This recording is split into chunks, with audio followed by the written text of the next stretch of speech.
with that, I would like to open the stage for our wonderful facilitator for today, Chris Rodkin. Chris is the founder and president of Brit On Solutions, a company that solves complex business issues, serves as a trusted advisor to early stage startups. Chris has successfully built and led high performing teams in the areas of category management, channel strategy, trade marketing, revenue management, and shopper marketing. Prior to founding Briton Solutions, Chris spent over 25 years in progressively senior leadership roles at companies like Nestle Canada and Maple Leaf Consumer Foods. And since founding Briton Solutions, Chris has been able to give back to the CPG industry by sharing his valuable expertise and experience with early stage startup companies in the capacity of as a coach and mentor, while also collaborating with many of Canada's largest manufacturers and retailers. Chris, we are honored to have you here tonight, and I welcome you to please begin the session. Fantastic. Well, good evening, everybody, and thank you for the amazing intro, Lena. I appreciate it. All I took away from that is that I'm getting old, so but hopefully with age comes experience. So I'm excited to meet with the group and share my thoughts on the Canadian retail landscape. And most importantly, to hopefully get a lot of conversation going about where the collective group is in their journey, and what kinds of things they might be thinking about as they move forward. I've seen all kinds of food brands popping up in the chats here, and I know not everybody is in the consumer packaged goods space, so I'll try to keep the conversation relevant for as many people as possible. So with that being said, why don't we sort of get at it? And I'm just going to share my screen, try to anyways. I'm sure you're better than me, Chris. I don't know. We'll see how this goes. There we go. One sec. And I just got to swap my display settings. So we see your presenter mode right Is that now. good? There you go. All good. Perfect. All right. So I think we've got it. So listen, there's a lot to cover here. I'm going to, as I said, try to keep this fairly high level. This is components of a workshop. Oh, my fire alarm's going off. One second.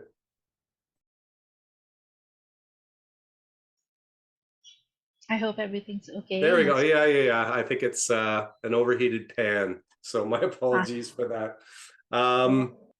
Anyways, this is a workshop we've been doing for a few years now. We keep evolving it and shifting it because the path for brands coming to market is just changing dynamically in Canada and really around the world. There's way more options than there's ever been for bringing a brand to life. So, looking at it from a lens of a brand that might just be starting up versus one that might be scaling up versus one that might be established and really trying to level up, there's all kinds of different ways to build your brand and grow your business. And so what I really want to try to do here today was just provide some context, give some perspective, and hopefully get lots of engagement and questions from the group here. So with that being said, we'll get at it. I'm not going to spend too much time on who we are and what we do as a collective group at Briton Solutions Group, but just know we work with retailers, we work with brands of all sizes. There's a lot of brands that have come through the Y Space and the BEA that we've collaborated with on their journey as they exit the program and start to ramp up.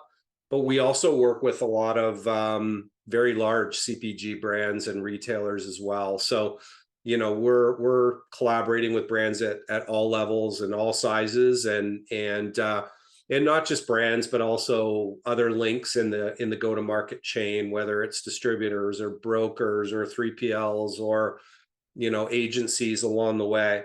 So I guess the point I really wanted to make was that we pride ourselves on having kind of walked the walk.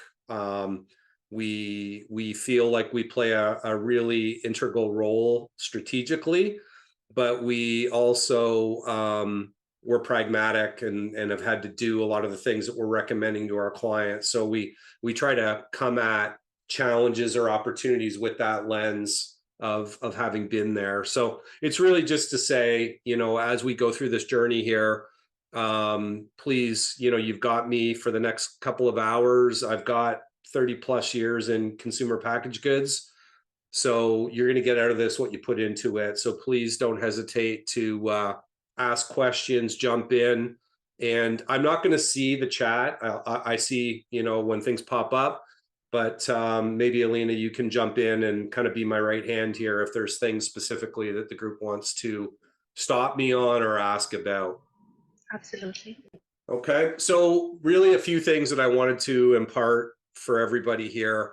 Whatever your business is, whatever path you're looking to take in breathing life into it, whether it's a brand that you're trying to bring into retail or a solution that you're trying to bring to market that might be more B2B focused, there's some fundamentals that we try to land on and level set around. And so what I wanted to make sure the group here understands is just the retail landscape in Canada, what's happening, what some of the key players are, what some of the key channel trends are, and what are some of the things you need to be thinking about foundationally. SOAP stands for strategy on a page. One of the things that I'm a big believer in as you're going on this journey is that you're using these workshops to start breathing life into your plan, that you're not just participating or watching, but that you're actually crafting and building as you're navigating through the next couple of hours and whatever the journey is on the next few weeks. So we'll go through a little bit of a framework on that, but really it's meant to say these don't have to be big, complex, challenging plans to write, but really thinking about kind of where you want to go, why you want to go there, what the opportunity is, and then what needs to be true in order to enable your plan. So we're going to try to put that into place and get you thinking about that as well. We'll hit on some of the trends from a channel perspective, but also when I say channel, really what I want you thinking about is both the mindset of the consumer who's engaging in the channel, but also what needs to be true in order to enable your brand to come to life in that channel. And so with any choice that you make, there's certain enablers that have to be in place. And so it's getting you thinking about those things. We'll talk about some of the trends. We'll talk about some of the options for brands that are just starting out. We'll talk a bit about e-com and direct to consumer, and then we'll talk about kind of enablers and support functions on the journey. And I guess the challenge is, I know, the participants in this call are in many different verticals and offer many different solutions, is to almost substitute in your own language, your own thinking around what it means for your brand and your business as you're going on this journey. And then the last thing I'm going to say is this is a audience participation kind of workshop. So you're going to get out of it what do you put into it. I'm going to ask lots of questions. I want to know what you think. If, I know there's introverts in the group here that won't be comfortable. I'm not going to call on anybody. But for people who are, willing to put it out there and participate, I'll just tell you there's no wrong answers. I'm just trying to get the group to share where they are so that we can use it to make this meaningful and relevant for each of you. So that's what we'll be doing for the next, hour and a bit. And hopefully we get to the finish line in a way that is helpful, creates possibilities for you, and sharpens your path forward. All right. So question for the group here, when I say channel, a trade channel, what do I mean by that? What do you think I mean by that? And you can certainly put this into the context of your business, the product or service you're bringing to life, or, something that is meaningful for you. What do you think? Nalini, please, if I said that correctly. Yeah, yes, you're correct. Hi, everyone. I think a trade channel is like the medium in which you choose to sell your product. Right. So Yep. you can choose to do online marketing, online stores, brick and mortar facility. That's Exactly. my definition.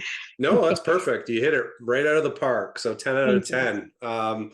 10. And that's really meaningful for two reasons. One is thinking about, I'm going to come back to this multiple times, but who's your target, right? Who is it that you're going after? And where do you think you will engage them from a channel perspective? So, when we're thinking about a food product or a beverage product, we might be thinking about brick and mortar channels. We might be thinking about distribution channels. We might be thinking about e-commerce channels. So where are we going to get our brand to intersect with our consumer? So you're exactly right on that. I think it's laying the foundation as well for how a product moves and what needs to be true in order to ultimately get your product in front of your target consumer. So in some cases it's direct, in some cases it's indirect, in some cases it needs to move through a number of steps in the supply chain in order to get the product in front of the consumer. And it's important to understand that channels can play different roles. So, what do I mean by that? If you think about a grocery store can also be a restaurant. Some grocery stores actually have wine bars in them, and you can go and have dinner and have a drink. In other grocery stores, you could see, a wellness consultant. You can talk to a dietitian. So there's multiple potential need states that are being met by, an outlet in a channel. So thinking about the need state, thinking about who shops where, and then the mindset of the people visiting. So if I said, no frills to you versus Pusateri's, what you could have the same people shopping in both, but the mindset of somebody shopping in a no frills is probably leaning more to what do you think? Anyone have any thoughts of what a shopper going into a no frills mindset might be about? Nolini, keep I'm on, so, keep on, I, keeping on. No, it's all good. I'm thinking more something on the economy side of things. Someone who's trying to, stick within a budget. Right, save money. Absolutely right. Does that mean only cheap products are sold at no frills? Do you think? Is it possible? Absolutely not. Absolutely not. No. I think it's a strategy of getting consumers into the store. Yeah. Yeah, I think it's exactly right. And we sometimes in this industry get confused between what a banner stands for versus what a product stands for. And you can get this grinding of the gears of, do I want my brand available in that type of a store? And but having spent a lot of my career working on premium brands, I can tell you that they're equally relevant in discount channels. So, but it's kind of that mindset, the need state, what we're thinking about, what does it mean, what needs to be true in order to be available in what we would call a hard discount channel versus maybe a premium food environment. So channels can play multiple roles. As I said, they might be fulfilling different needs for the same people. And really it's kind of getting clear for yourself for, whatever the product is or services that you're working on, is what channels are most important for you to effectively reach your target consumer, your target audience. So my question for the group is, are there any obvious channels that you could think of for your product or your service? And are there any unique or off the wall ones that you can think of? Does anyone else have any thoughts? Not that I'm trying to limit participation, but anyone else willing to share? Are there any obvious channels for your product? Are there any kind of off the wall ones that might not be obvious to the rest of the group here? Golden, please. Hi. So Hi. I have a product. It's in the form of a course and booklet. Yeah. So my I guess point of entry would probably be a bookstore, Yeah. right?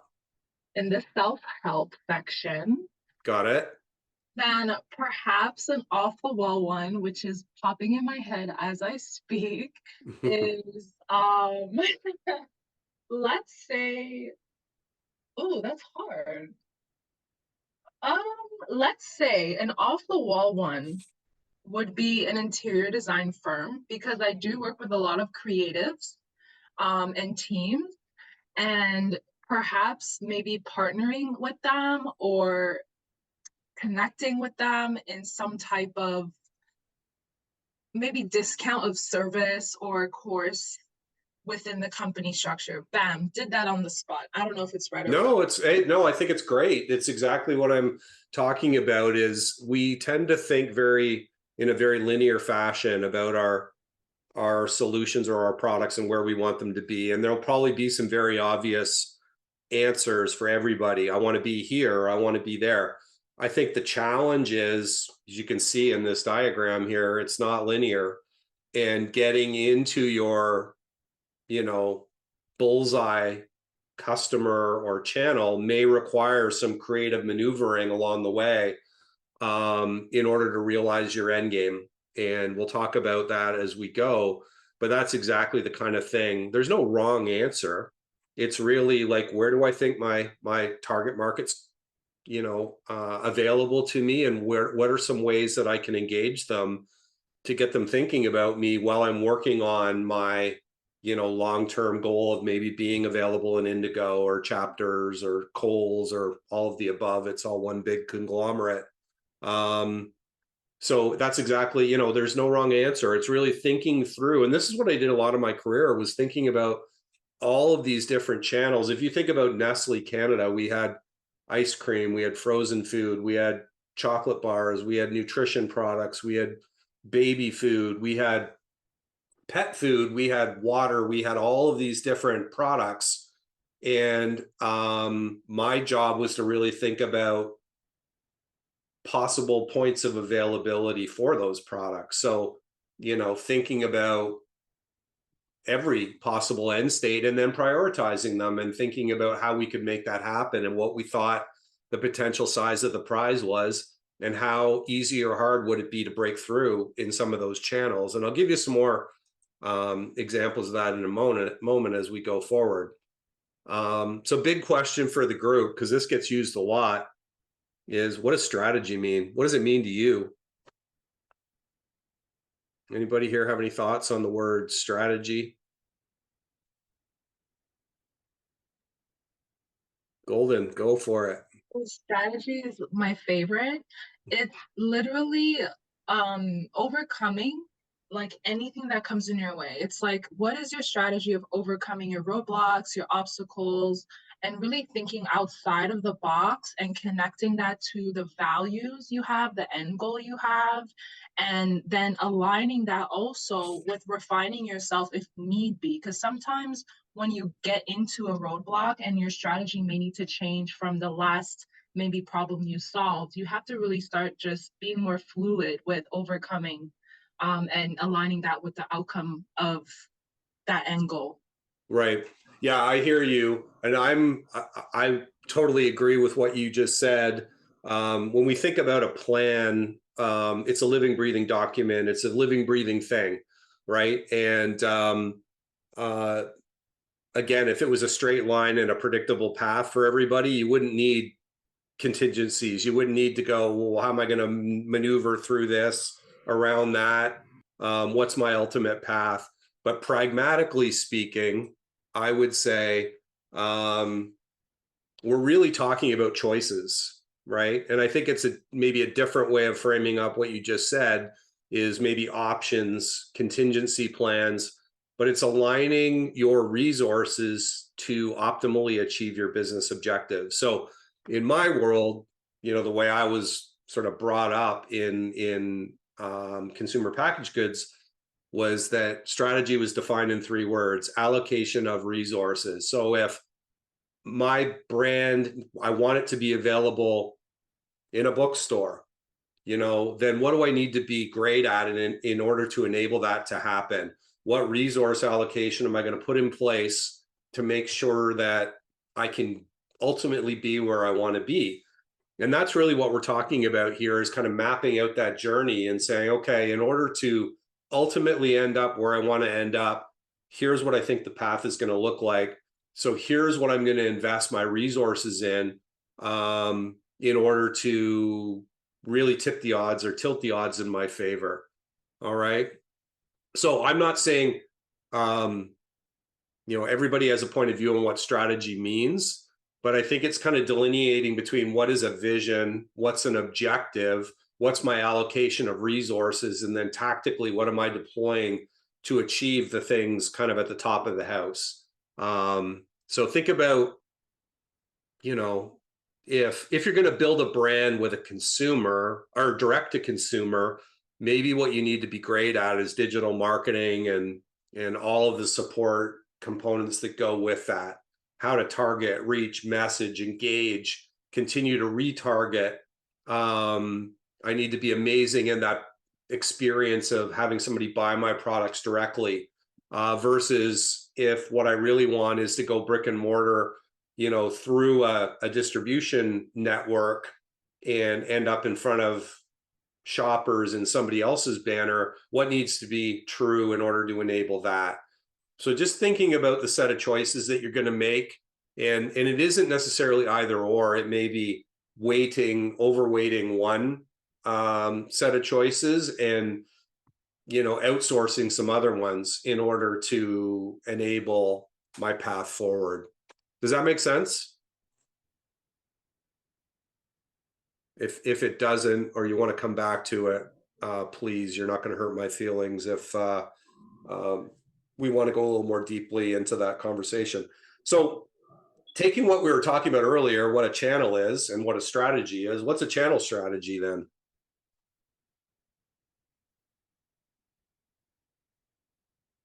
Anyone have any thoughts on that? Right. I'm I just hope I going to wait didn't. for a couple. Sorry, Chris, to your earlier questions, there were answers in the chat as well. So Yeah, maybe giving folks a couple of minutes to put it in the chat. I do see a sure. few typing, so. Yeah.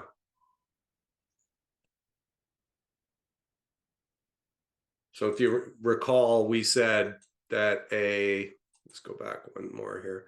This is what a channel is. And then a strategy is your set of choices. So if I mash those 2 things up, it's not a trick question. Just so everybody knows. It's really about crystallizing that strategy to focus in on those channels that are most important to your target consumer and most important for you in order to reach them. So it's really your plan for moving through the chain of commerce. So if it's direct to consumer, if it's through, a business to business engagement, if it's through brick and mortar retail, if it's through, we had a whole events out of home side of the business that I sort of grew up in. It's kind of aligning who you're targeting, how to reach them, and then that strategic choice around what needs to be true. Does anyone know what Coca-Cola's strategy is? What they would state or articulate their strategy as being? Has anybody ever heard it? No. So I'll read it to you. Does Golden anyone have? answer. Yeah, go.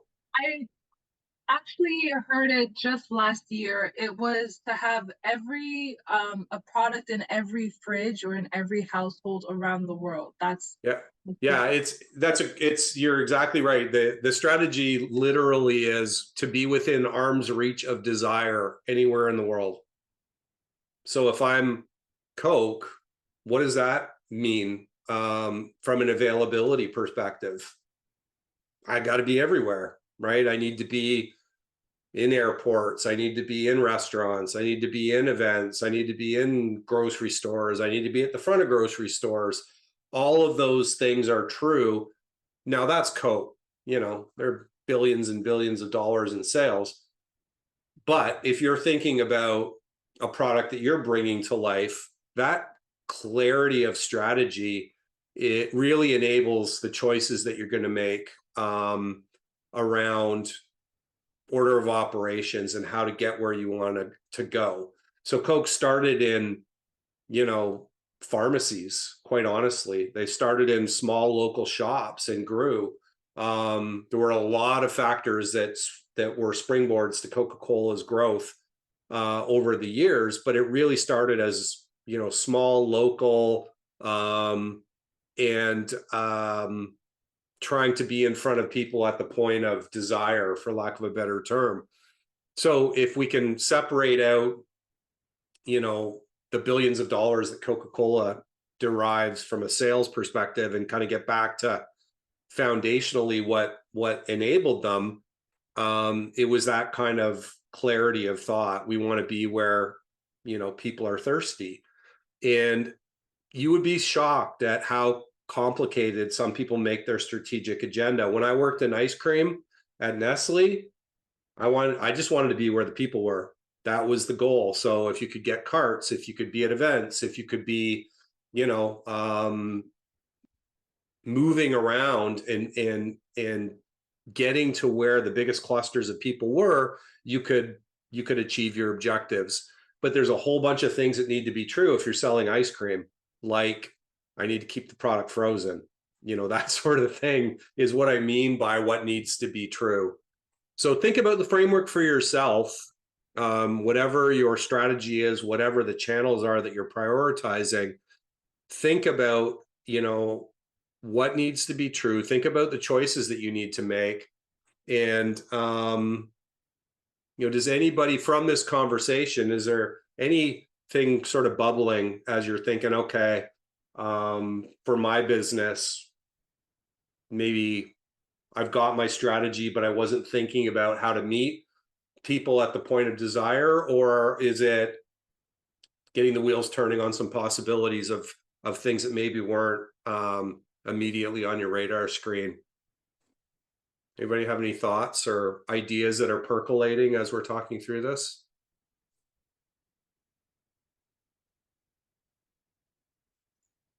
I hope I don't say this wrong. Farbod, please. Yeah. Yeah, hi, thank you. Actually, when you talk about the big businesses like Coca-Cola, it comes to my mind they're using the multi-channels. So they're online, they are on the stores, brick and mortar, everywhere. Everywhere, yeah. It comes to my mind that I feel that for the startups and the new businesses, is it better to start from just one channel and then expand it? So if it's gonna go digital, it's go digital, whatever it takes, because it depends on the product. Yeah. Right. I think that the weasel answer is it depends, right? But if it's a food or beverage brand, what I would honestly, and I do this through the Y-Space, work that we do, is to more think in terms of a geography, like a really tight geography first for a brand that's just getting going. Think about your neighborhood and all the potential points where you could bring your product to life in your neighborhood, and then draw a bit wider circle and then a bit wider circle. Food and beverage tends to not be as, how do I put it? we're underdeveloped, we're lagging from an e-commerce perspective on food and beverage. But if it's a health and beauty care brand, if it's a skincare brand, if it's a household cleaning product, if it's more outside the realm of just food and beverage, e-com is kind of punching above its weight in Canada. So we'll talk about some of those things specifically, but I'm a big believer in think about your local market and all of the potential areas that you can bring your product to life in your local market, and then go a little bit bigger. One of the mistakes that I think brands make is they try to go too wide too fast, and they don't have enough volume to maintain that.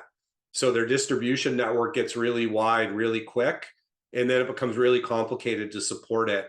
If you think about a narrow circle, wrong way to put it, a tight circle geographically, and then all of the potential areas that you can leverage within that, if it's brick and mortar first, if it's food service first, if it's e-commerce coupled with those other two, there's no wrong way to go. But we're going to talk a little bit about the pros and cons of the journey and what might make the most sense, try to get you thinking about what might make the most sense for you.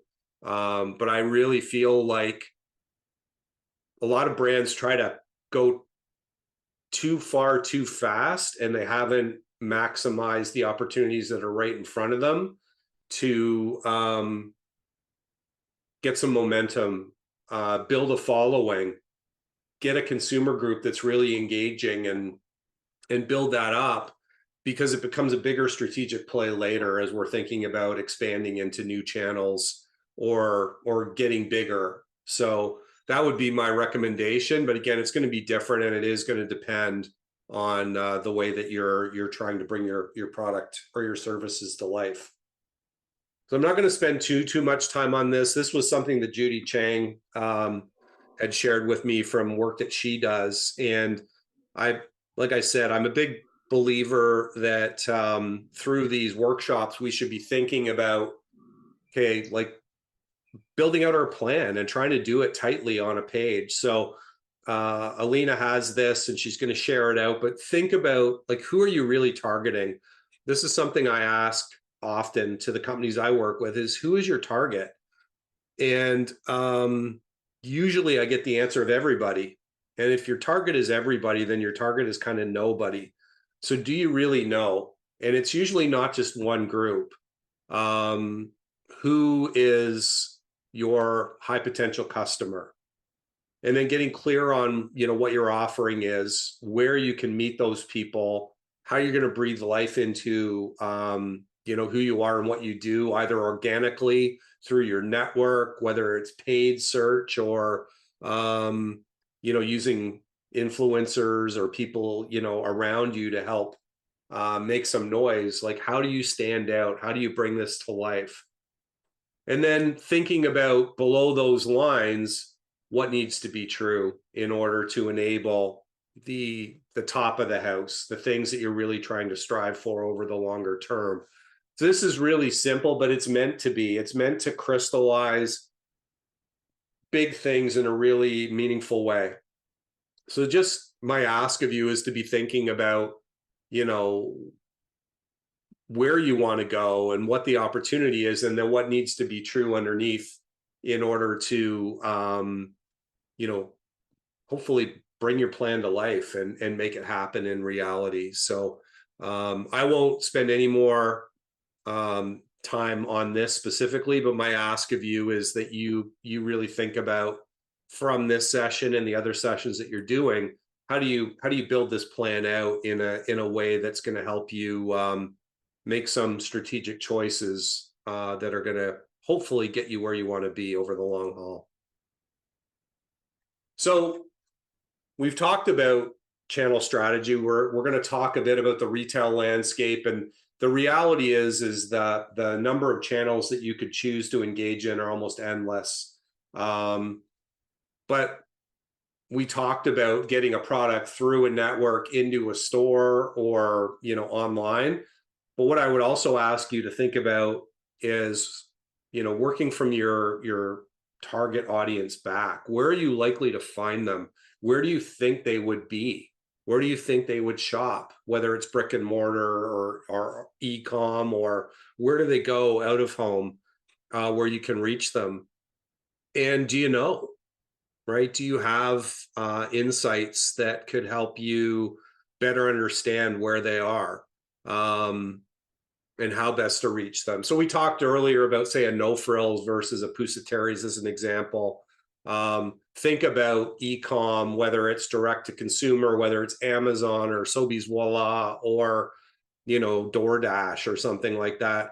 You know, are there things you could glean that are going to help you really build that strategy on a page out and help inform where you want to go and where you want to be and start to shape the journey of how you're going to get there? So when you think about meeting your consumer where they are, does anyone have like an ultimate, we used to call it the BHAG, which is the big, hairy, audacious goal? Like if I could do it today, I would want to be available where? Like what would your big, hairy, audacious goal be in terms of, you know, where you would want your product to be available to your target consumer? Does anyone have any thoughts on that?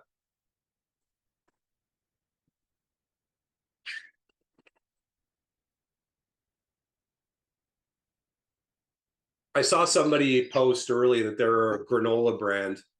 So maybe I can lean on that group. Like if you had your pick of where you would want your granola to be available, where would it be?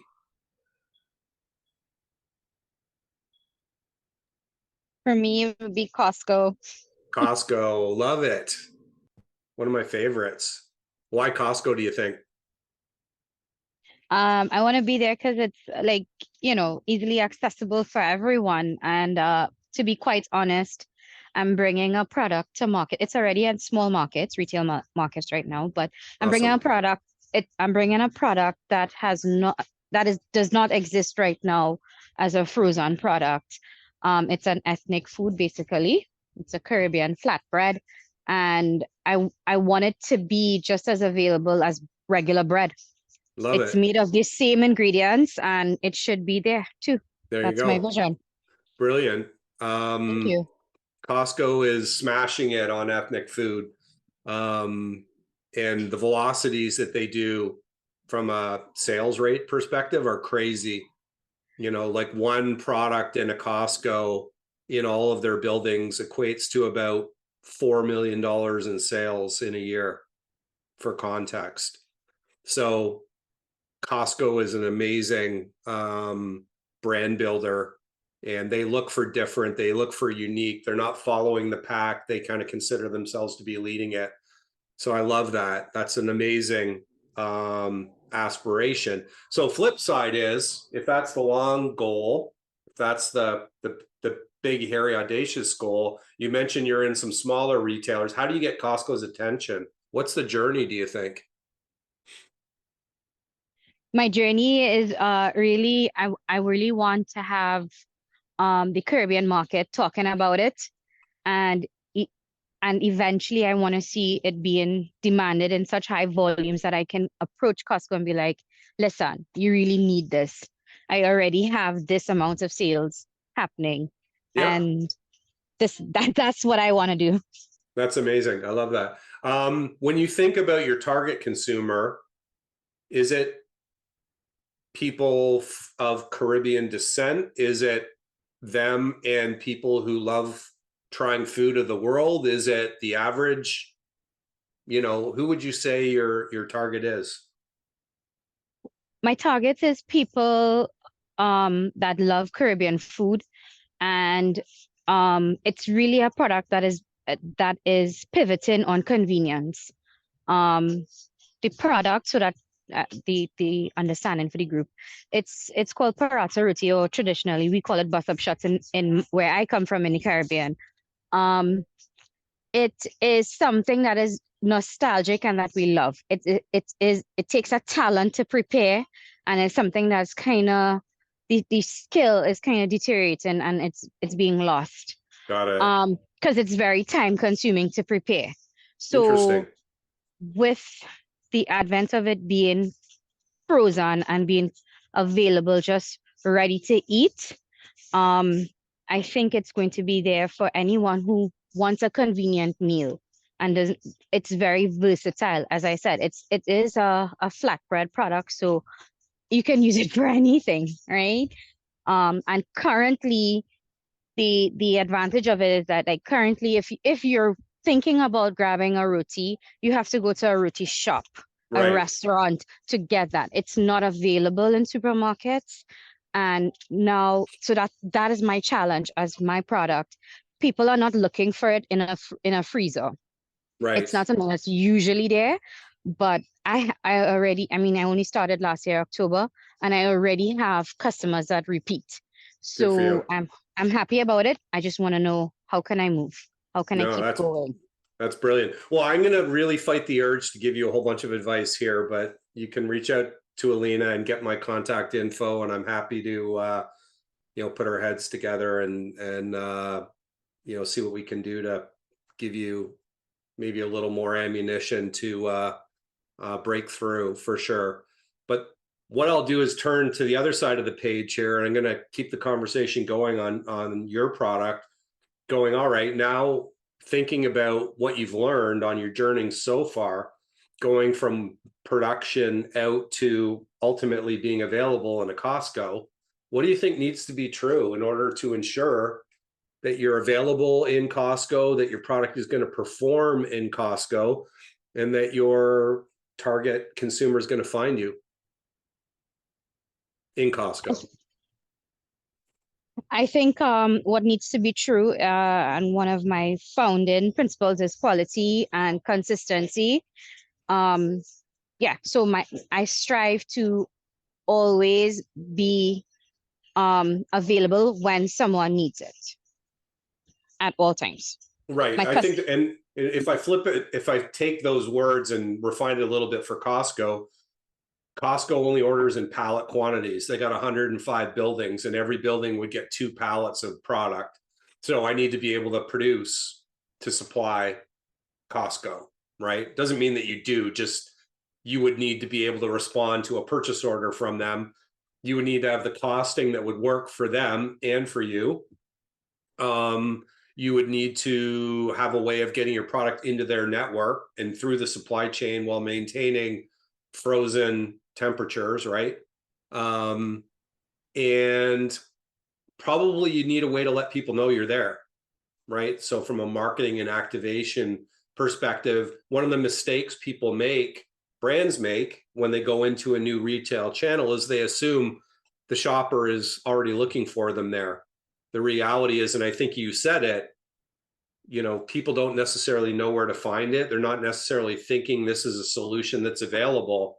So there's probably a marketing component to activating in a Costco as well. So those are the kinds of things when I say what needs to be true, I also need to be able to, be paid.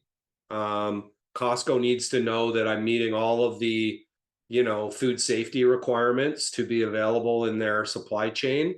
Those are the things we're talking about when we're talking about what needs to be true, right? Is the real kind of foundational components of producing a product, getting it organized for shipment to a partner, getting it into their supply chain, maintaining product quality, being able to, navigate it through their network, be able to be paid for the product, and make sure that the consumer and the customer all the way along the line are delighted by the experience that they have.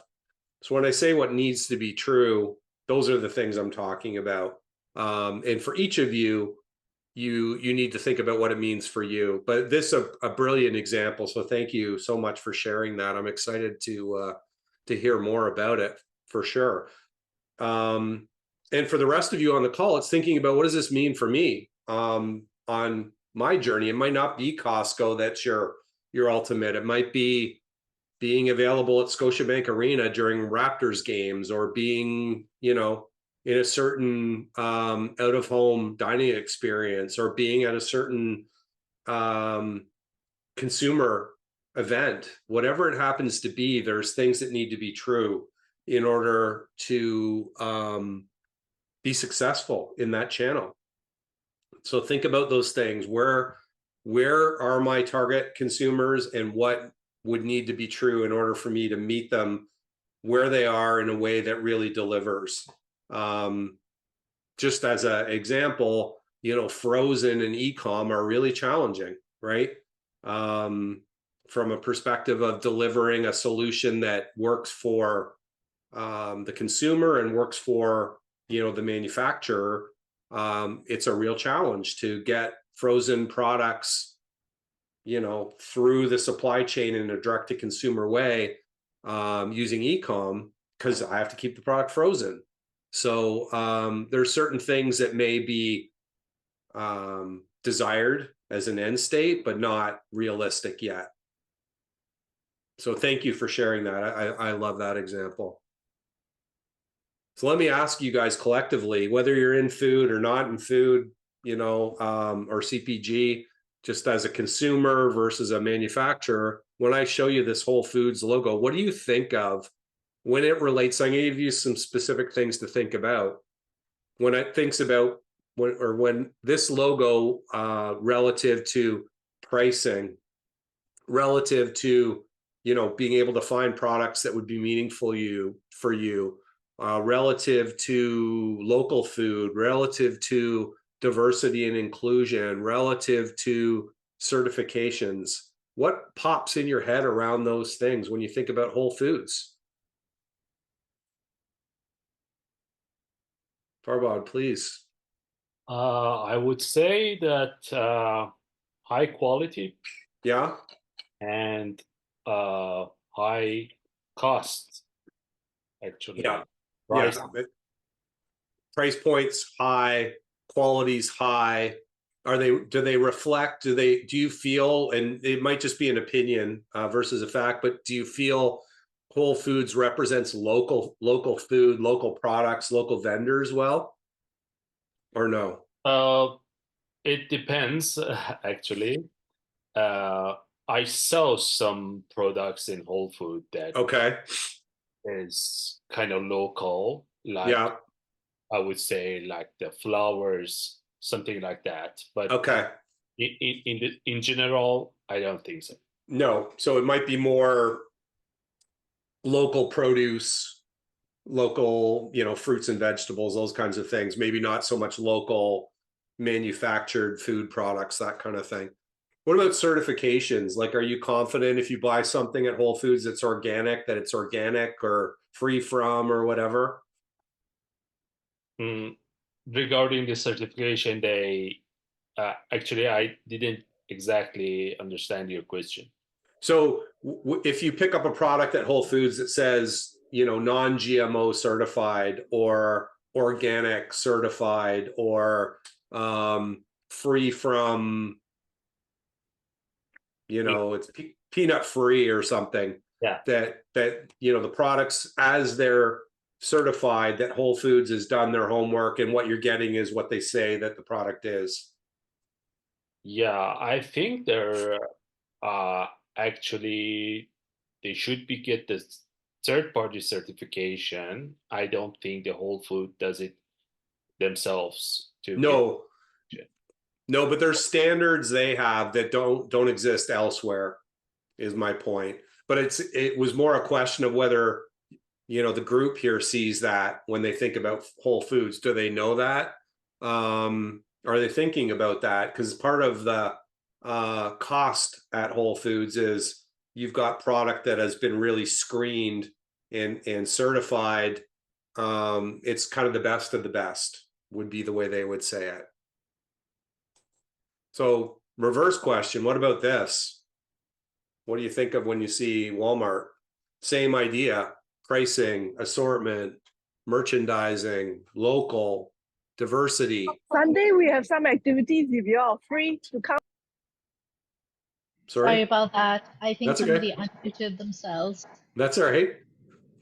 What do you guys think of, it says it right here, right? On what they stand for. What pops in your head when I say, when I show a Walmart logo? Cheap products, There's Yeah. one in the chat. Yeah. Can you buy the same things at Walmart that you can buy at Whole Foods?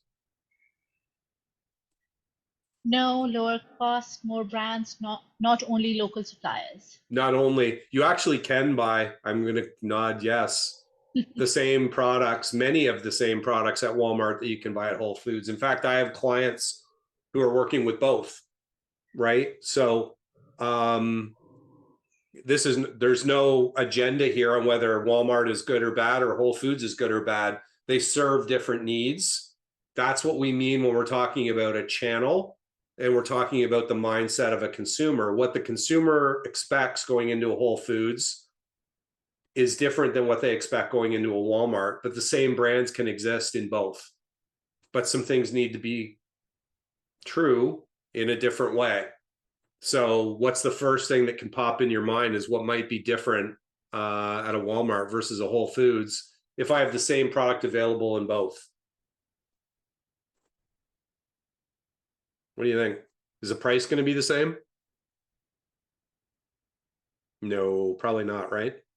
Walmart stands for something different than what Whole Foods stands for. So is the certification going to be the same?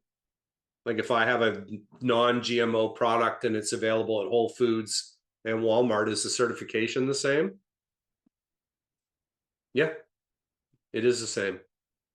But the assortment available for me to pick from is going to be way broader, much wider at Walmart than it probably is at Whole Foods, right? Depending on the category, I'll caveat that, not always, but depending on the category. What about local? Does Walmart represent local well, do you think?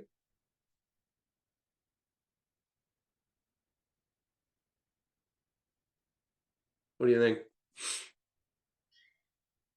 Golden says no. Merrick also is saying no, a couple of no's in the chat.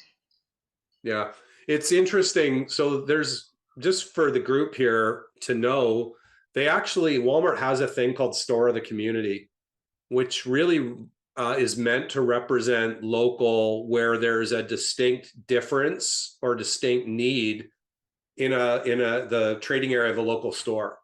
So it could be, the ethnic diversity of the trading area. It could be the income level of the trading area. It could be specific eating habits of people in the trading area based on faith or religion. Walmart will adapt assortment based on what they call the store of the community. A lot of people don't realize that. So there is actually, and the reason I raise it, there's only like 12 Whole Foods stores in Canada.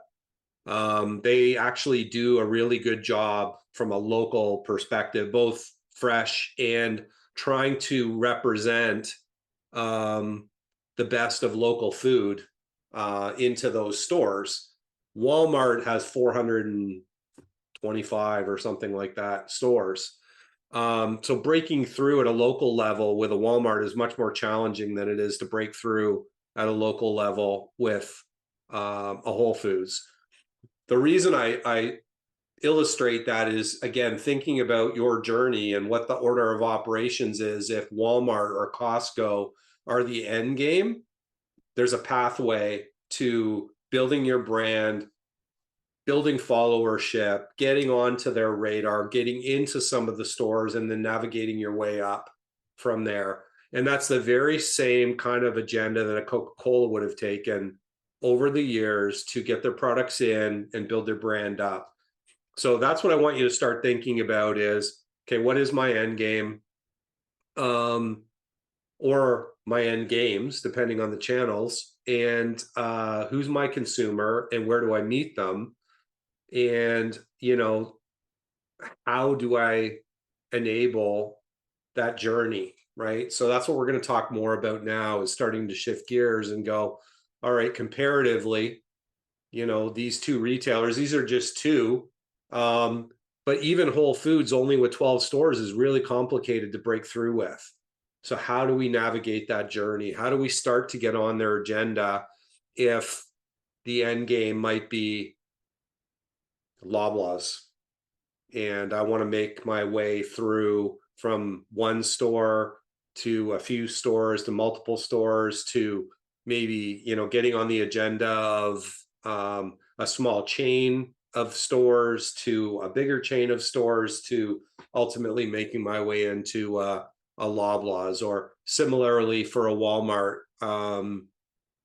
The possibilities are there. It's about being really intentional with your journey, and recognizing the shopper's expectations of a product in that environment.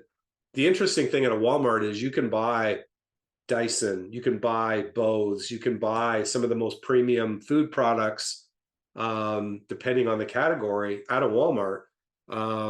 So I think we tend to put the barriers up going, well, my shopper isn't at a Walmart. The last time I looked, it was 85% of Canadians shop at Walmart at least once a year. So guess what? Your target consumer probably is at a Walmart, but are they there enough? Are they there in a meaningful way? Are there other choices I could make in the near term to reach them? So that's what we're going to start to talk about now. What I wanted to do was just kind of go wide and set the stage for the size and scope of the retail landscape in Canada. This is not meant to intimidate anybody. This should really kind of get the juices flowing about what's possible. But these are all the major retailers across all of the different channels that are listed here, whether it's furniture, electronics, home improvement, grocery, general merchandise, online channels. This is the size and scope of the landscape. $320 billion in sales over the last year. So, when you start thinking about your path and your journey and where can I start, it should be with a view towards your end game. And how best to achieve that. There isn't one path. There isn't one way. I'm seeing food products launch into Staples, as an example. I'm seeing food products launch into Home Depot. I'm seeing all kinds of different paths. I'm seeing brands activate in the LCBO and do sampling there.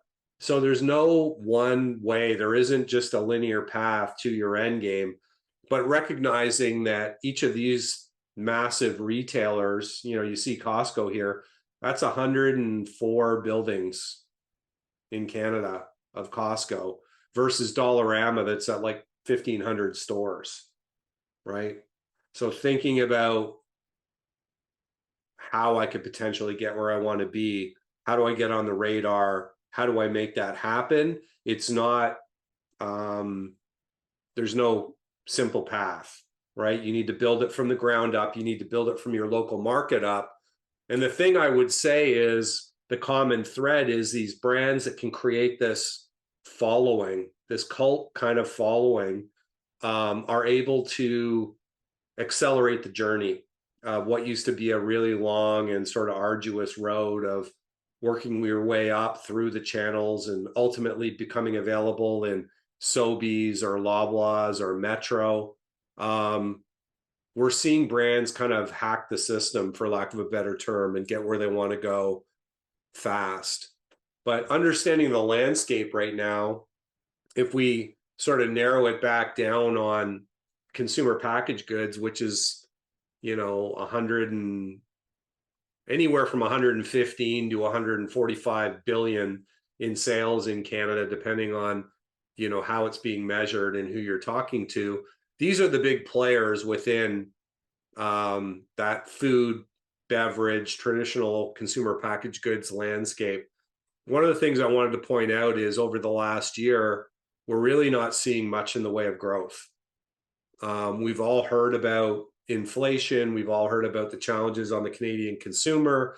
We've all probably felt it too, quite honestly, having to make those choices between where I shop, how much I buy. The thing I can tell you is our population is growing and our food industry, consumer packaged goods industry is not.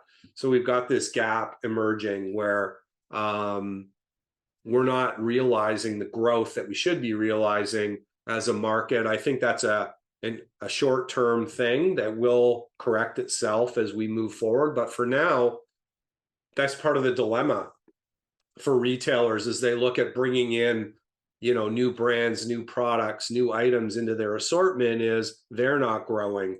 So their focus is on their network, their profitability, which is the thing we're hearing lots about right now. In the news, is why are prices going up? How come these retailers are making more money than they've ever made? The thing I can tell you is their margin structure is relatively thin, but the volume that goes through that relatively thin margin structure represents billions and billions in profitability for them. So nobody's feeling sorry for retailers that are only making 8% on the bottom line, as an example, when their business just keeps going up and up and up, and it was really facilitated by COVID. What I will say is just understanding, the big players in Canada.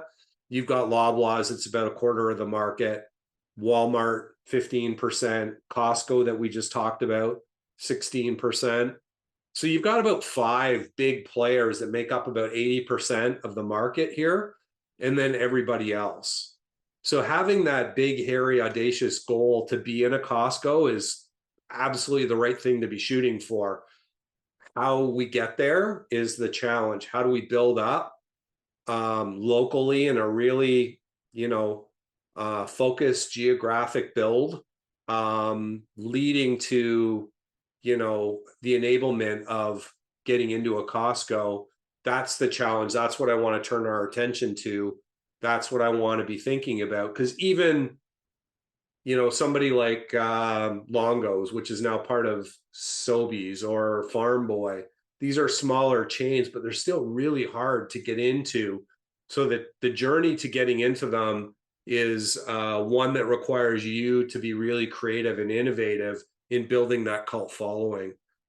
So we'll talk some more about that. The other channels I wanted to get you thinking about was what we call out of home, the food service channels. So we talked about 300 and some odd billion in retail, and we got, 51 billion in out of home across, quick serve restaurants like McDonald's, all the way through to, more full serve, or,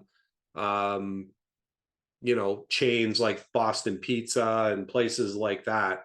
So each of these big channels are segmented in a multitude of smaller channels: full service restaurants, quick service restaurants, self-service, cafes and bars, home delivery.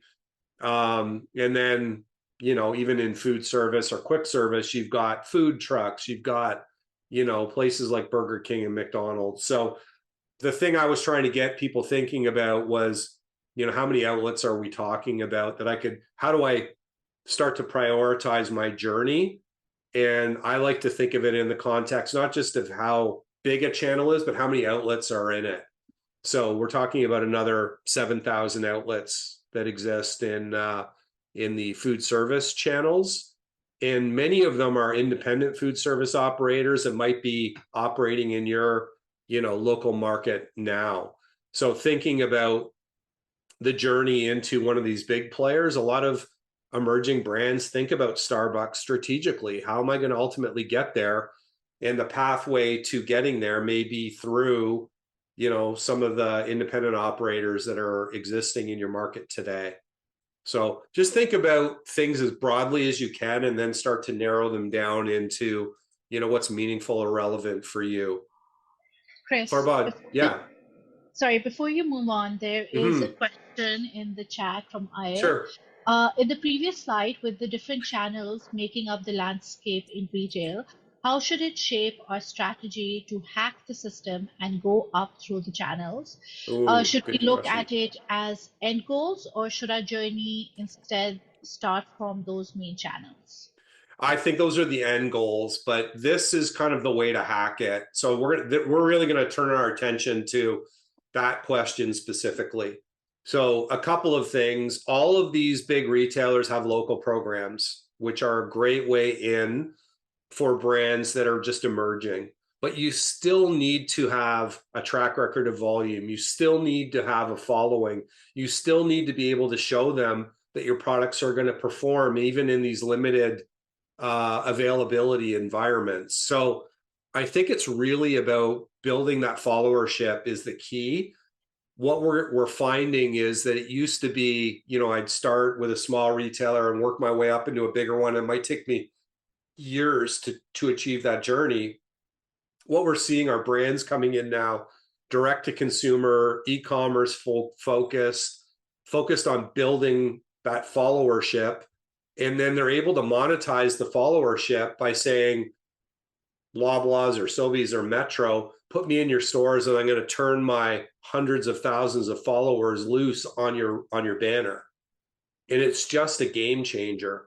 The other thing I would say is, does anybody watch Dragon's Den? Yeah. The Dragon's Den effect is real. That bump that brands get in awareness and availability and performance is real through Dragon's Den. There's a lot of brands that go on there to purely create some buzz and some PR. A lot of the deals that happen on Dragon's Den never materialize, but what does materialize is followership for the brands that are on there. So think about it from that perspective. If a brand ends up on Dragon's Den, we start to pay attention to it. So think about it from the perspective of, you know, there's a few that have been on recently that are, you know, just working their way through these local programs right now. So in this deck, there's a link to how you can engage these retailers in their local programs. But even taking that step means that you need to have worked out the kinks already. You need to have worked out your production. You need to have worked out your food safety, your certifications, your packaging, you know, who your target is, where you want to be, how you're going to get there. Before COVID, you could get into a retailer and you could go drop product off at the store yourself. Not so much now. There's a pretty rigorous, rigid distribution model that needs to be met in order to, you know, be a part of these programs. So I really feel like building that true local following and then trying to scale it up is the way to hack the system. But don't be afraid to tap into, you know, once you've got some comfort that, you know, the model's working, you're building followership, you're building volume, that you can take a step to reach out to some of these retailers. I absolutely would be doing so as a bit of an accelerator to your journey. The thing to watch out for is if you get into these programs, it's really hard to get out of them. So again, depending on what your end game is, it's not like to be afraid of it. It's just recognizing there's not a clear pathway from being here at Loblaws to being on the shelf at Loblaws. They haven't quite figured that out. So a lot of brands end up here and they never quite get out of here, which is not ideal as you're trying to build scale. But let's talk more about that question specifically. I think that's awesome.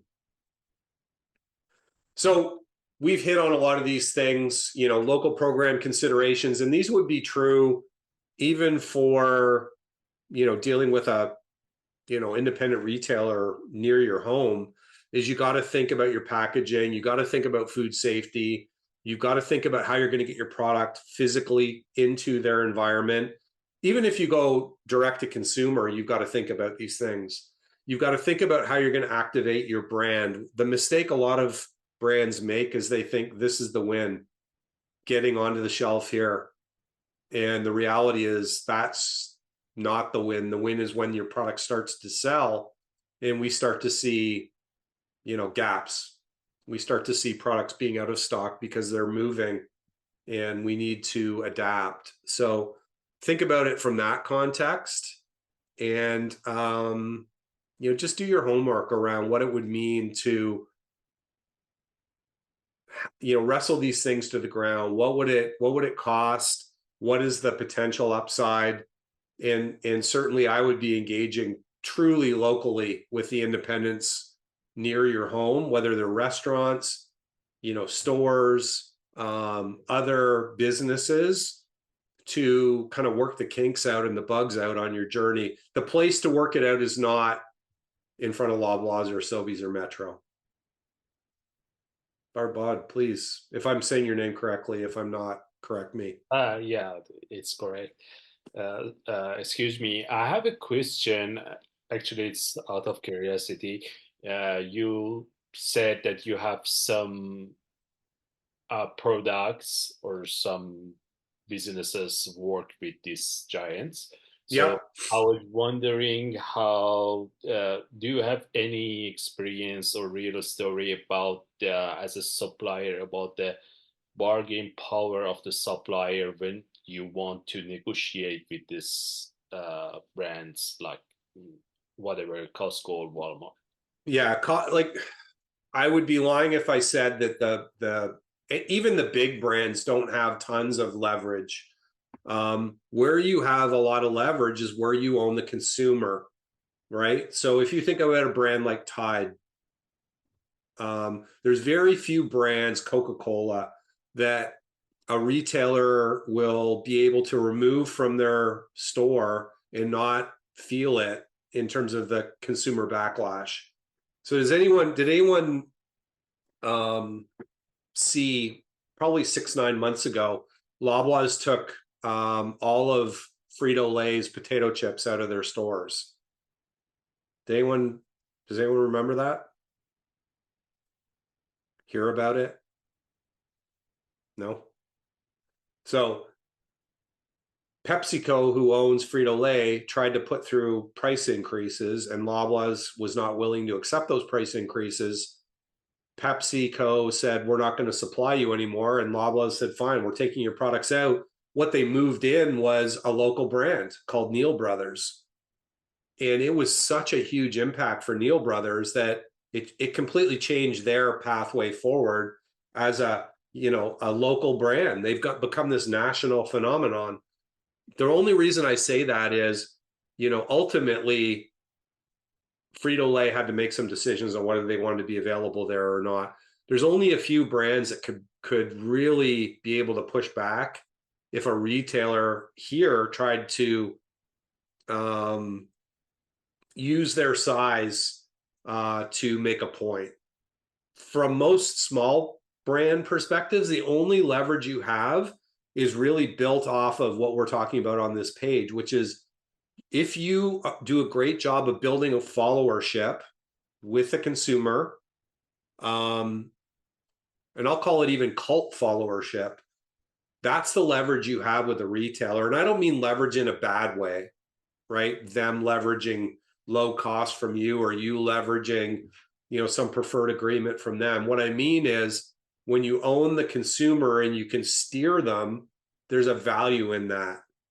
And that's the only time I find that there's a different conversation with a retailer. And I'm seeing it with brands that there's a new formula. It used to be this traditional, I build a brand, I sell it to a wholesaler, they take it to a distributor, they sell it to a retailer, and ultimately the consumer hopefully finds it and buys it.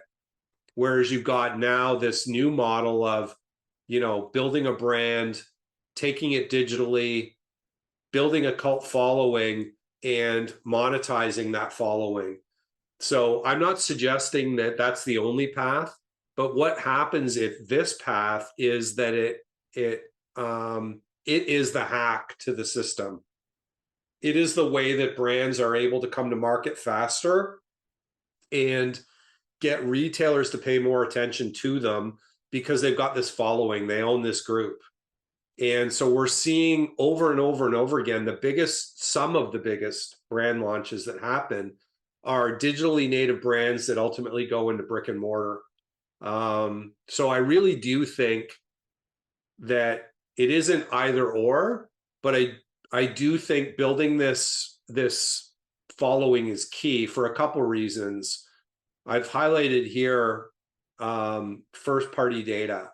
Does anybody know or have a point of view on what I mean by first party data? Have you guys heard that term? Farbod, please. I'm not sure, but I would say the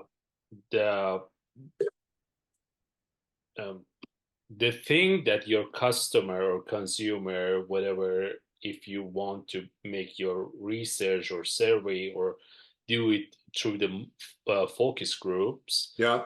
tell about your product. So those data uh, is you get directly from the customer. Right. So for you, for the people on this call, it might be getting a consumer to sign up on your website for communication. It might be getting them to buy something and them sharing some of their information with you. So you start to understand who they are. That's what we're talking about first party data being. All of these retailers now, almost every platform where you see sign up for free, whenever you see sign up or hear sign up for free, what it translates to is first party data. So you're opting into something and that data then gets monetized. So put it in context, Loblaws, who was 25% of the consumer packaged goods landscape. So, you know, say $40 billion in sales, they also want to be $40 billion in first party data. So PC Plus as a program is a first party data platform for them. It's not a first party data platform for us. So there's this battle going on over data. You may not know this, some of you may, that cookies eventually are going to go away. So that ability to track people is going away. So there's a real urgent push on to gather first party data to get people into your own ecosystem so you can be marketing to them, you can be selling to them, for lack of a better term. And I mean this in the best way, not in the worst way, that you have them as part of your ecosystem. They're following you, they're engaged with you, they're getting something out of the relationship beyond just the transactional. They believe in what you stand for, and they're willing to actively support that by sharing more about who they are and how they live. So it's really key. And Farbad, what you said, we'll talk about it in a second, doing, testing, doing research, getting feedback, building that cult following is really key, even if it's at a really geographically tight level to start. It is a journey that people are not, even big brands are not paying the kind of attention to that they should be. Because eventually, if you don't have that relationship with a consumer, what you have a relationship with is a wholesaler, and you hope they have a good relationship with a distributor and that they have a good relationship with a retailer who owns the consumer. So thinking about this new path, picking up speed and precision through it, and using it to build your brand is really key. Now, direct to consumer isn't the only option. Some of the other things to be thinking about, there's so many consumer centric events now, ways to reach your people, festivals, exhibitions, farmers markets, lifestyle events, areas that will put you right front and center of your target group are high value, especially if you can get them to start to opt in and share first party data with you. So it's really important. We're at this inflection point where my fear is if brands aren't thinking about brand building directly, that they're going to sort of lose over the long haul because they're not going to get the opportunity to engage in the same way over the next few years as we've had over the last few years. So think about that. Think about, who you would want to try to build a relationship with. Think about how you can do it. It may not be possible it's always possible. It may not be possible to go direct to consumer from a sales channel perspective, but certainly building your following with your consumer groups is totally doable. So that's all I really wanted to say about that. But it's so strategically important that you put the mind time into thinking about how am I going to do this? How can I do this? And for some people, when we talked about strategy being allocation of resources, there may not be a whole lot of dollars to put into this. So then what do you really need to enable, your journey on this path? It may be organic posting. It may be, the way you use hashtags. It may be the way you engage with different groups on different platforms. It may be creating content that hopefully can go viral. There's a lot of organic ways of doing this, but there isn't a formula. If we've learned anything, it's that formulas probably are going to put us on the wrong path. So you've got to test and learn. You've got to look at engagement levels and results. You got to look at retargeting. You got to look at a lot of different things to try to make this happen. But it's really going to be the key going forward. And we certainly are seeing, I'm working with a brand right now. I'll just give you context for it. They built their whole business direct to consumer. It's a US based company, startup that through organic search, organic posting, they built $1 million a month direct to consumer business. They're just starting to go in brick and mortar now. So their springboard, their leverage for engaging retailers in why you should carry them, it's incredible. They have 100,000 Canadians engaging in their brand, and they know who they are, they know where they live, they know where they shop, and they know how to monetize that following into getting the right availability, the right order of operations in this traditional retail journey. So, and that is a brand that doesn't even have a 1 share in the category that they play in, not even 1. So it's the dollars are significant, the stakes are high, but the pathway is meaningful, as it relates to building this up. So some of the other reasons to think about, building that cult following, directly, I think there's probably a belief that it's more profitable. I don't know that that's empirically true, because of some of the costs of, feeding your algorithms, of building your followership, of, if you're going to be on Amazon, being high in the rankings. Golden, I'll get to you in 1 second, okay? So there's a lot of kind of hidden costs in laddering up your visibility on direct to consumer, but they're not necessarily more than the traditional model. And so it's really picking your starting point and using that to get to your end point. And it's not necessarily either or. Golden, you had a question? Question. I don't know if you remember the direct to consumer sample packets that used to get sent door to door. Yep. How do you, I guess, get into that? And do you think that might come as a surge for a path to brand building? So, you mean like sampling at home? Yeah, like getting your Yeah. samples in the door. So for me, I'm thinking, there was flyers that would go direct to house. Yep. And Yep. these specific clear bags with like a bunch of samples in it. And I'm sure it was probably owned by one company, but it looked like it was just like a collective of companies coming together and sending out their samples. And I was wondering if that structure is still available Yep. for businesses. And Yeah.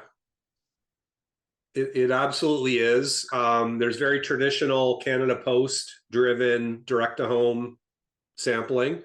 There's also subscription boxes, which are amazing because you can target them if somebody's vegan or living plant-based or, free from or whatever. There's a subscription box for everything right now.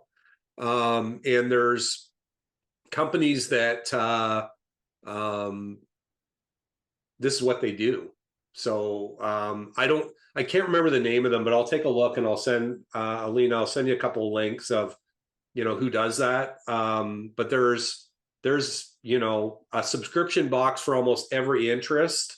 And, but the real foundational, getting a product to a home is done through Canada Post, and it's very affordable. they're screaming for opportunities right now because the model has sort of gone away from that. So it's very rare that you get like a free sample to the home through that avenue. So I know there's a lot of potential there still, and there's ways to be really precise in your targeting which homes to go to and which ones to maybe deprioritize. So lots of opportunities in that space for sure. And then there's companies like Sampler and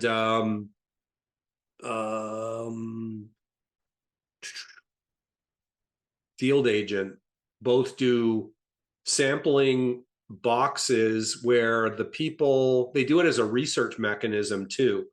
So 100 people might receive the product to try it, but the requirement is that they give you feedback on the product, what they liked, what they didn't like, how much would they pay for it, all of those kinds of things to help inform your strategy. So these are some of the benefits of going this route. What we're seeing now, like Sobeys, Voila, or Walmart, they're also becoming sampling opportunities. So people who buy a particular type of product might get a free sample from, something that seems to have a good affinity for whatever the base product purchased was. So if it's a laundry detergent, maybe there's a free sample of a, some sort of fabric softener or something like that, or some kind of household cleaner. So there's lots of opportunities, more opportunities now than there's ever been to get creative in this space. Again, it's more what the cost is, how do we make it affordable, and how do we make it the highest value possible so you're getting out of it what you want. Chris, there's another question on that. Yeah. So I think you mentioned a US-based company. I know we're mostly speaking about GTA. So what's your insight about geographical challenges or strategies at a national scale or cross-border? Oh, that's a big question. So many. Like within Canada, this is one of the reasons why I'm a big proponent of really drawing those circles in a tight space and then gradually widening them. Because geographically, I mean, we've got 7 million people in the GTA. It's a big enough market for a company that's starting that you could really just focus on Toronto and maximizing your opportunities inside the city before you worried about going to Montreal or Vancouver. Our challenge in Canada is we're so big geographically, but we have relatively few people. So the cost of getting products across the country is really high. And that distribution cost is not being talked about enough, as it relates to food in Canada, moving products from coast to coast, getting, I have kids that live in St. John's, Newfoundland, and then I've got relatives in Vancouver. Both ends of the country are paying a significant premium for products moving coast to coast. So that's the first big challenge. I think the second big challenge is that we do have few 5 retailers controlling 80% of the market. So getting on their radar screen, they have retail outlets in every corner of the country. How do you break through with them? It's tough for the big brands to do. It's almost impossible for a startup. So I think if I flip it back around and go, if I had my choice, I would say maximize Toronto, try to scale, maybe towards Ottawa and down towards St. Catharines. And then I would be starting to look at Upper New York State as an opportunity. You have as many people in New York State as you do in the entire country of Canada. But there's a whole bunch of things that need to be true in order to realize that opportunity. You also have more retailers in New York State than you have in all of Canada. So I think it isn't, like I said, it's not linear, and this is just my point of view. But I do invest in and have invested in some brands that are starting up. And I honestly, unfortunately, feel it's a bigger opportunity that's easier to realize looking at markets like New York versus looking at markets like BC. And it pains me to say that. If you're in BC already, That's not true. It's the same as what we're talking about here. Maximize Vancouver, maximize BC, and then look at Washington State and look south. If you're in Montreal, maximize Montreal, maximize Quebec, look at, the northeast of the US. So I think thinking about geographies is key, and then thinking about consumers within those geographies is key. So I don't know if that answers the question, but that's kind of my honest answer. There's so many complexities. Think about the US as 300 and some odd million people in a geographic space, the same, not even as big as Canada. And we're at, I don't know, 45 million. It's a dilemma, and it's something that's going to challenge, our ability to stay competitive. You hear people going, oh, they drive across the border and products are way less expensive. There's a 15 to 20% premium just for the distribution cost of doing business in Canada. So it's real. I hope that helps. I'll cut it off there because I know I'm running out of time, but I just wanted to quickly hit on some of the e-com channels and kind of how we define them. And again, it isn't one size fits all. E-commerce in Canada is about 3.5% of the market. The US is kind of like 12%, and markets in Europe are over 20. So again, it's some of the same challenges that we were just talking about in evolving e-commerce in Canada. Is it's complex, and the cost to make it happen is real and material, but we're seeing some headway being made. And we do believe, especially as the population shifts in terms of its age and stage, that some of these channels are going to become even, significantly more important. So the first channel is kind of the open marketplace. That's like Amazon or Walmart.ca, Loblaws for non-food. These are open markets where you're invited to sell on their platform, and the products can either be fulfilled from within or outside of the retailer's network. So about half of e-commerce in Canada sits here, and it is a bit of the Wild West, as we're finding our way through Amazon, how the algorithms work. How do I get up the rankings? I mean, you can click on a category and there's thousands of options.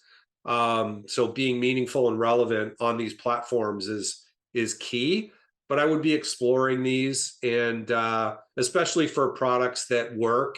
By work, I mean, frozen food is more challenging. Like I said, the same challenges exist here as they do in other channels.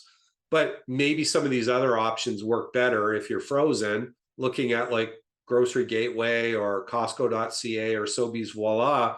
You need to be listed in those channels, but they're set up to be able to handle frozen, refrigerated dairy, products that are a little more complex versus, a shampoo product or something that would move well through the open marketplace model. So, think about the sub channels within these big ones relative to some of these smaller ones that are emerging, relative to, I want to be available in Loblaws so that Instacart or DoorDash can pick the product up and get it into home.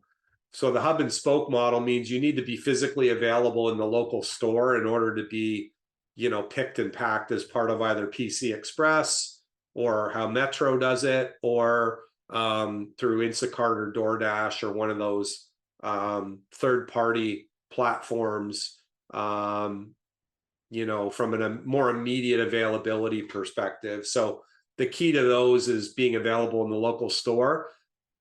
As I said, half of the volume is here. The other half is here, and we're just starting to kind of get a read on the difference between the closed loop and the hub and spoke model. But there's a lot of growth to be had going forward. Right now, though, these channels are not growing. So we're just seeing trade-offs between, e-com and brick and mortar. Neither one is really thriving, I would say, from a consumer packaged goods perspective. And then, I won't go through this in a lot of detail, but thinking about meal kits as well, another billion-dollar channel. So if you're a product that would fit well in a meal kit or as a component to a meal solution, these are great options. And there's, beyond the big players in this channel, there's a lot of little ones as well that are just getting going. So, but the big three are HelloFresh, Good Food, and Chef's Plate, which make up the majority of the meal kit landscape. But we're seeing a whole different audience, a whole different group of people engaging in the meal kit market relative to who's shopping more traditionally at brick and mortar. So again, depending on who you're targeting and who your audience is, there may be a meal kit option that works really well for your product and could open up some new doors. So again, just trying to think about channels and opportunities and where there may be potential fit for a product like yours. And then the last thing I want you to think about is just enablers to your plan, to getting you to where you want to be. Distributors are really movers of products. They fulfill that need of getting a product into a supply chain and into a retailer. That's really what they do. They manage ordering, they manage logistics. They may have a preferred set of customers that they deal with, and they may also carry many competing products. So they're not really focused on your brand per se or building your brand. You're just part of their network of solution that they bring to their retail partners, and they try to make it easy for those partners to be able to, maximize an order in a shipment and, support local with products that may not be moving quite as fast as some of the big brands who are going direct with a retailer. So understanding like the route to market is really key. And that could be true for almost any channel, whether it's food service, institutional, pick one, even the meal kits that we were just talking about. When we talk about what needs to be true, a big part of it is how do I get my product into that, point of interest? And that's the role that a lot of these distributors play. Relative to a broker, and a broker is more they represent brands being almost like a sales team for hire. So they will more do the head office selling. They will represent specific brands and their agendas, trying to get those brands available as broadly and as deeply as possible. And it's possible many of the brands I work with have a broker and they have a distributor network. The broker is the face of the brand to the customer. The distributor network is the logistics partner moving the products through the supply chain. Brokers tend to make money as a percentage of sales. Distributors tend to buy a product and apply a margin to that product and pass that on to the retailer, who will then apply their own margin structure, which is one of the reasons why we've seen this massive inflation in Canada, is this route to market function and what's happening, from a costing perspective in that function.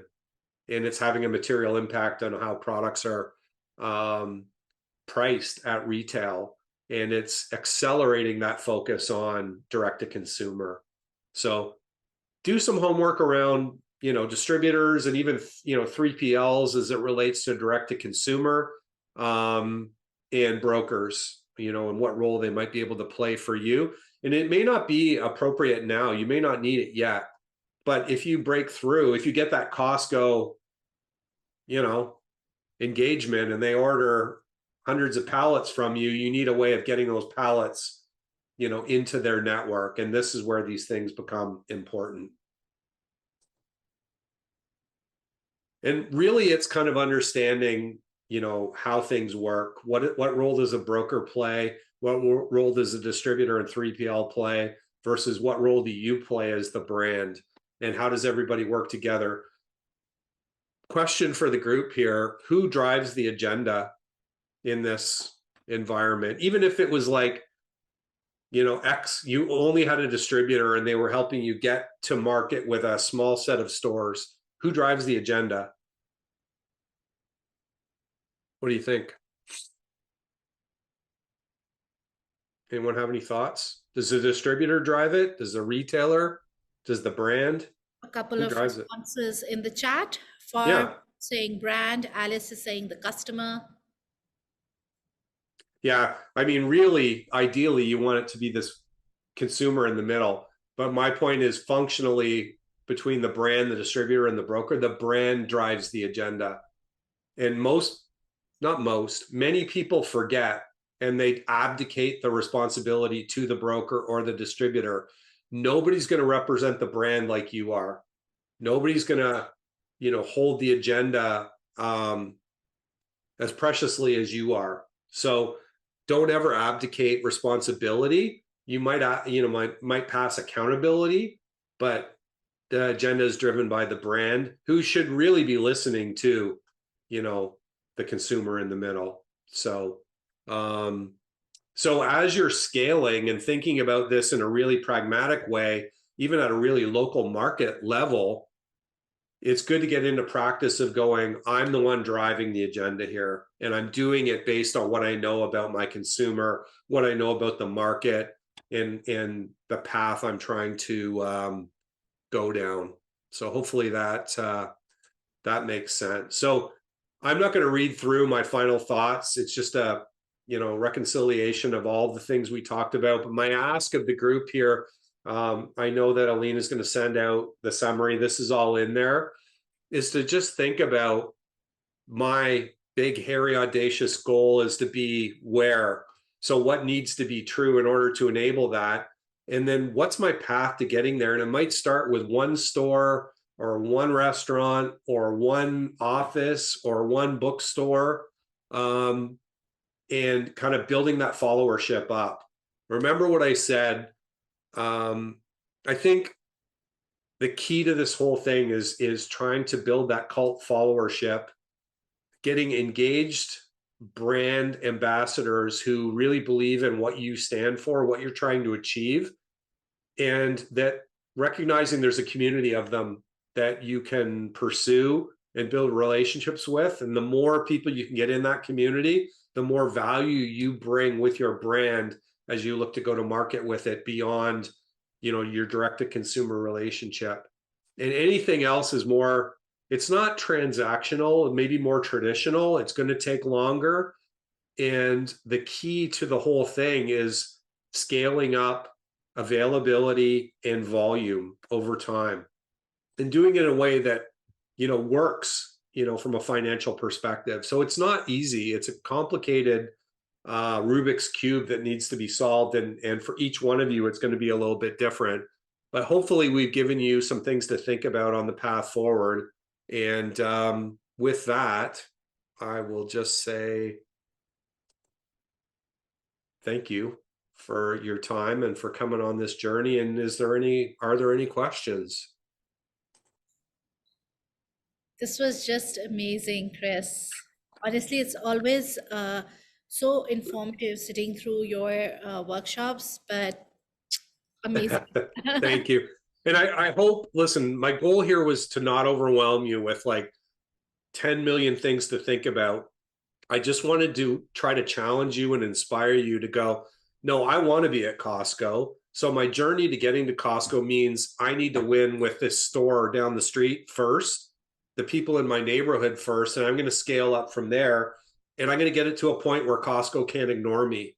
That's what I was really hoping to achieve here. So if there are any, Aline, if there's any questions here that pop up, we got a couple minutes left. I'm not going to run away for 5 minutes anyways.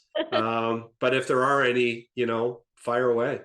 Perfect. So let's start with this question in the chat. Janelle wants to know, do you have any insights or thoughts about finding a quality co-packer, especially ones that work with small businesses or small Mm, MOQs? I would love to yeah. scale, yet finding a good packer is key. I think that's, you know what, if I had the answer, I would be in business on that. And you know, Alina, like Judy deals with this all the time. It's a dilemma. It depends on the product category. There are some great ones out there, but the MOQs are the key to the whole thing, and you need scale in order to hit those. So I don't unfortunately have like a list I could go to, but I think that they're depending if you want to fire through a little more info on the category, the type of product, I'm happy to try to steer you with people in the network. One of the great things with Y-Space is we've had so many companies come through the cohort that have gone down this path already, who are dealing with co-packers that are happy to share. You know, it's kind of like build your community up of similar staged, or maybe they're a little bit further ahead of you, entrepreneurs who might be able to help steer you. I know it's challenging. This is one of the reasons why a lot of brands look south too, is just being able to pick up volume faster is key to, you know, hitting those MOQs. So I don't have a silver bullet solution for you, but I think there's probably some things we could do to point you in the right direction. So she runs a plant-based protein bites. So I don't know if that helps, Chris. And It does actually. So yeah, if she wants to maybe reach out to me separately, and I'd say reach out to you too, Alina. Judy will have 15 like that. But I do deal with some companies in plant-based snacking already who are dealing with some co-packers that are fantastic with them. So there's options, there's possibilities for sure. perfect. Janelle, so I'll be getting in touch with you tomorrow to help address that. Perfect. Golden, go ahead. Yes, just to circle back with the whole subscription service. Yeah. I want to get into it because of just the niche I'm in around wellness and mindset, things like that. So my strategy is just to align myself with people who care about their nutrition and their body, maybe not even have time to cook. But what is an avenue or a subscription platform do you think I can tap into? Or is it best to just do research and see what comes up? Well, I think there's a few we could send your way. So I know that there's subscription boxes very much in healthy living. I've subscribed to them myself, you know, just to try different products. So depending on what your the lifestyle is or the need state is, and when I say that, there's like there's subscription boxes for people who work out. There's subscription boxes for people who are plant-based or vegan or just want to try local products. So I think there's those, and I can get you a couple of links to companies here that do that kind of thing. And then the other one I would look at is Field Agent, because they can really target samples to people in their network who kind of live the way your target consumer does, and use it to not just get trial, but get research done as well. So there's two different paths. One of them, the healthy lifestyle box, or say plant-based eating box, there's no way to loop back and gather research. It just goes to people, and then you hope that they end up buying your products. The Field Agent option is very affordable, and you get that loop of research back. So it really depends on what you want, but we can get you a couple of options and connected to people who can give you very specific guidance on things to consider. Yeah, I would definitely love that. And the Field Agent route is a huge thing that I'd be interested in, because research is my game right now. Yeah, for sure. And just reach out. This is something we do as well. And there may be some things we have. I just did a massive piece of plant-based research. As a company, we just presented it to the Plant-Based Foods Association of Canada about a week ago. So we're sitting on a ton of stuff too. So if there's anything we can share, we're happy to help. Perfect. Thank you so much. I appreciate it. Yeah, my pleasure. All right, what do we got time for? One more? Yes, let's take one more question. And Nalini has raised her hand. Go ahead. Hi, everyone. I just wanted to say thank you so much for the informative session. I really enjoyed it. My I'm pleasure. I'm actually having an issue with finding packaging suppliers with smaller MOQs. Any Yeah. advice? Because everyone that I speak to, their MOQ is 100,000 units, and I'm like, okay. So again, if you reach out to me either through Alina or the contact info, there's a company that I recently had met with. Most of the brands I'm dealing with that use small MOQs are dealing with suppliers out of China. There's a company that just emerged out of Latvia that does really small custom MOQs, and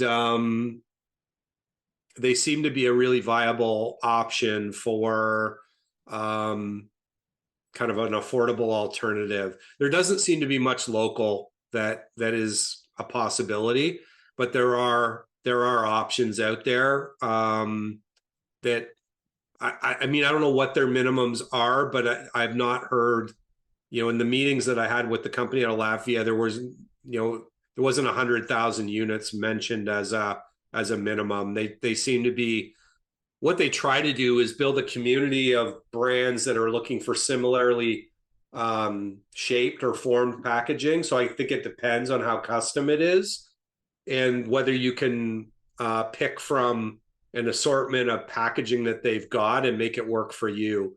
So it does require a little bit of creativity, but there are possibilities out there that are not exclusively in China.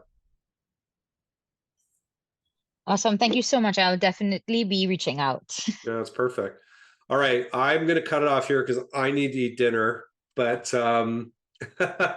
thank you, everybody. I hope that was helpful, informative. Alina, I'll turn it back over to you to close it off. Yeah, absolutely. Thank you so much, Chris. As always, this was extremely enlightening. I think the presentation was a testament to the breadth of your experience and knowledge. So thank you so much for sharing that with us. And a huge thank you to the participants today. Love the interaction in the chat as well as the group. I hope to see you guys next week is the reading week, but I hope to see you guys the following week.